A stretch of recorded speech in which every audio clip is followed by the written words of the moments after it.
સાવરકુંડલા શહેરમાં અત્યારે ગેસ સિલિન્ડરની જગ્યાએ જે એજન્સી છે ત્યાં લોકોની અત્યારે લાઈનો લાગી છે, કારણ કે ગેસની જે એક અફવાઓ પણ ફેલાઈ હતી, અફવાઓને બદલે હાલ તો ગેસ સિલિન્ડર લેવા લોકો છે તે પડાપડી પણ કરી રહ્યા છે અને અહીંયા ગેસ એજન્સીમાં લોકો છે તે ધક્કા ખાઈ રહ્યા છે, કારણ કે ગેસની બોટલો માટે છે લોકો અહીંયા લાઈન ઉપર લાગી છે।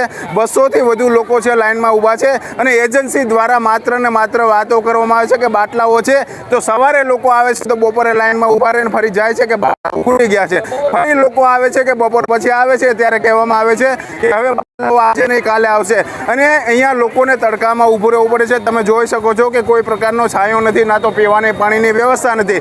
સાવરકુંડલાના પુરવઠાના અધિકારીઓ એસી ઓફિસમાં બેઠા છે અને મસ્ત મોટી વાતો કરે છે કે ગેસની અછતો નથી, તો ગેસની અછતો નથી તો આ 200 લોકોની લાઈન શેની લાગી છે, તમારી પાસે અમે જવાબ માંગવા આવીએ છીએ તો તમે એકબીજા અધિકારીને ખો આપો છો। પણ સાવરકુંડલાની દશા આજે એ છે કે ગેસની માટે લાઈનો લાગી છે, ત્યારે અરજદારો છે, ગૃહિણીઓ છે તે ઘરે ગેસ કનેક્શન વગરના આજે જોવા મળી રહ્યા છે અને આ લાઈનો છે તે મોટી લાગી છે।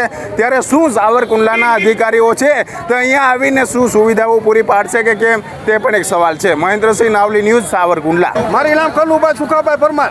બાટલો ભરવા હવે 9 વાગ્યાના આવીને બેસી ગયા છીએ, અત્યારે તાળાબંધી કરીને તાળા દઈ દીધા, અત્યારે બિલ કાઢી નથી દેતા, બિલ કાઢી દીધું બપોર પછી અમે લઈ જઈએ, કાલે લઈ જઈએ, બિલ નથી કાઢતા, 200 માણસ ઉભો પાછળ। બીજું શું પ્રશ્ન છે અહીંયા? પ્રશ્ન એટલે એની જ મનમાની કરે એ લોકો। અધિકારીને શું કહેશો? મંડપ નથી, પાણી નથી, પાણી નથી, અહીંયા મંડપ નથી, તડકાના હેરાન થાય છે માણસો, તો એને સમજવું જોઈએ ને આ લોકોને।